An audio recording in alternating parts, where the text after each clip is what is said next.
S. இன்னைக்கு July 18 Mahanadi serial என்னாச்சுன்னு சொல்லி பார்க்கலாம்க்கு முன்னாடி எங்க சேனல் சப்ஸ்கிரைப் பண்ணாதவங்க மறக்காம சப்ஸ்கிரைப் பண்ணுங்க. இன்னைக்கு என்ன அப்படின்னு சொல்லி பார்த்தீங்கன்னா, இங்க வந்து ராகினி கிட்ட வந்து அந்த எலக்ட்ரீஷியன் சொல்லிட்டு அவர் போயிடுறாருல. இப்ப ராகினி வந்து எப்படினாச்சும் காவேரி எதனாச்சும் பண்ணணும்னு சொல்லிட்டு வீட்டுக்குள்ள வராங்க. அப்ப காவேரி ஹால்ல வந்து நியூஸ் பேப்பர் படிச்சுட்டு இருக்காங்க. கிச்சன்ல வந்து வேலை பார்க்குற அக்கா வந்து பாத்திரம் கழுவிட்டு இருக்கிறாங்க. இப்போ வந்து இங்க ராகினி வந்து பாத்திரம் கழுவ தண்ணி வேணும்ல அப்படின்னு சொல்லிட்டு மாடிக்கு போய் அங்க இருக்கிற வால்வ வந்து மாத்தி விடுறாங்களா, தொறந்து விடுறாங்களான்னு தெரியல. அத மட்டும் தான் காட்டுறாங்க. கீழ வந்துட்டு தண்ணி நின்றுது. அப்ப தண்ணி நின்னோனே, இப்ப தண்ணி வேணும்ல அப்படின்னோனே, அந்த அக்கா வந்து ராகினி கிட்ட வந்து சொல்றாங்க, இந்த மாரி கொஞ்சம் மோட்டர் போட்டு விடுறீங்களாம்மா அப்படின்னு. இப்ப ராகினி என்ன சொல்றாங்கன்னா, எனக்கும் போட தெரியாதுக்கா. நானே இந்த வீட்டுக்கு இப்ப தானே புதுசா வந்திருக்கேன். ஹால்ல தான் காவேரி இருக்கிறா. அவ கிட்ட போய் சொல்லுங்கன்னோனே, இந்த அக்கா போய் காவேரி கிட்ட போய் சொல்றாங்க. அப்புறமா ராகினி அந்த அக்கா கிட்ட எனக்கு தலை வலிக்குது. நான் ரூம்ல போய் ரெஸ்ட் எடுக்கிறேன்னு சொல்லிட்டு அங்கருந்து கிளம்பிடுறாங்க. கிளம்பலாம் இல்ல. காவேரி பின்னாடியே ஃபாலோ பண்ணிட்டு வந்து காவேரி என்ன செய்றான்னு சொல்லிட்டு ஒரு இடத்துல நின்னு பார்த்துட்டே நிக்கிறாங்க. இப்ப காவேரி மோட்டர் போட போகும்போது தாத்தா காவேரின்னு சொல்லி கூப்பிட்டுட்டு தாத்தா இறங்கி வராரு. அப்ப தாத்தா வந்து காவேரி கிட்ட என்ன சொல்றாங்கன்னா, "நான் போட்டுக்கிறேன்ம்மா. நீ இன்னும் ஆஃபீஸ் போலையா?" அப்படின்னோனே, "இல்ல அவர் ஏதோ வேலையா வெளியில போயிருக்கிறாரு. அவர் வந்தோனே நாங்க அவர் கூட போகணும்னு சொல்லி பேசிட்டு" சரின்னோனே தாத்தா என்ன சொல்றாரு, "நீ போம்மா நான் போட்டுக்கிறேன்" அப்படின்னு சொல்லிட்டு தாத்தா போடும்போது தாத்தாக்கு ஷாக் அடிக்குது. தாத்தா சத்தம் போடுறாரு. காவேரி ஓடி வந்து தாத்தான்னு சொல்லி அதுக்குள்ள தாத்தா வந்து ஷாக் அடிச்சு தூக்கி அடிக்கலாம். தாத்தா கீழ விழுந்துடுறாரு. தாத்தாவ வந்து காவேரி புடிச்சிடுறாங்க.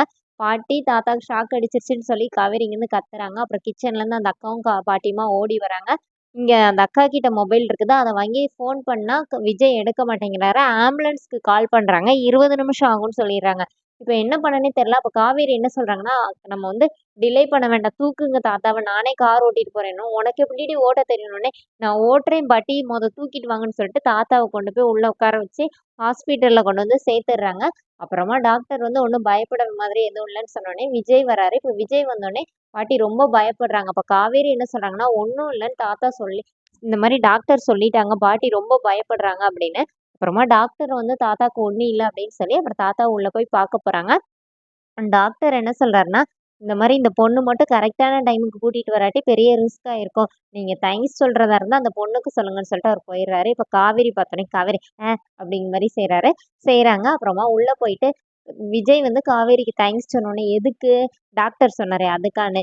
"அதுக்குன்னா நீங்க ஒண்ணும் சொல்ல வேண்டாம். அது ஃபர்ஸ்ட்டு எனக்கு தான் தாத்தா. எனக்கும் தாத்தாவுக்கான பாண்டிங் அந்த மாரி. உங்கள விட நானும் தாத்தாவும் தான் ரொம்ப க்ளோஸ் தெரியும்ல" அப்படின்னோனே, விஜய் வந்து "அத நான் ஒத்துக்கிறேன்" அப்படிங்கிறாரு. அப்புறமா தாத்தாவ வந்து வீட்டுக்கு கூட்டு வராங்க. அப்ப தாத்தா வந்து அப்படியே கை தாங்கலா கூட்டிட்டு வந்துட்டுருக்காங்க.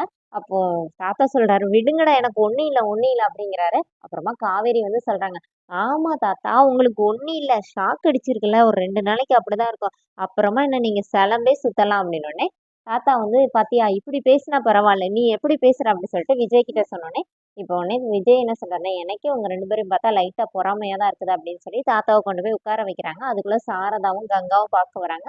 அப்போ பாட்டி என்ன சொல்றாங்கன்னா, "இந்த மாரி இந்த பொண்ண இவன் கல்யாணம் பண்ணிட்டு வந்துட்டானே, நானா பயந்துட்டேன். இந்த அம்மா, அப்பா இல்லாம வளர்ந்த பையன். ஒரு நல்ல பொண்ணு கையில ஒப்படைக்கணும்னு நெனச்சுட்டு இருந்தேன். ஆனா உங்க பொண்ணு எங்களையே இப்படி பார்த்துக்கிறான்னா, அவன வந்து எப்படி பார்த்துக்குவா?" அப்படின்னு சொல்லி அவங்க பாட்டி ரொம்ப பெருமையா பேசுறாங்க. ஐயோ! ராகினியால தாங்கவே முடியல. இப்ப அஜய் வந்துடுறாரு. அப்ப ராகினியும், அஜயும் தாத்தா கிட்ட வந்து என்னாச்சுன்னு கேட்கும்போது, பாட்டி வந்து திட்டுறாங்க. "ஏன் நாங்க போம்போது உன் பொண்டாட்டி கடமைக்குன்னு வந்து பேசினாளே, இப்பதான் உன்கிட்ட சொன்னாளா?" அப்படின்னு. அப்புறமா ராகினி என்ன சொல்றாங்கன்னா, "எனக்கு ஷாக் அடிச்சுச்சுன்லாம் தெரியாது பாட்டி. நானே கொண்டு போய் இல்லாட்டி ஹாஸ்பிட்டல்ல சேர்த்துருப்பேன்" அப்படின்னு சொல்றாங்க. அப்ப தாத்தா "அப்படியாம்மா?" அப்படிங்கிற மாரி கேட்டுக்கிறாரு. அதோட என்னோட எபிசோட் ரன் பண்ணியிருக்காங்க. Thank you.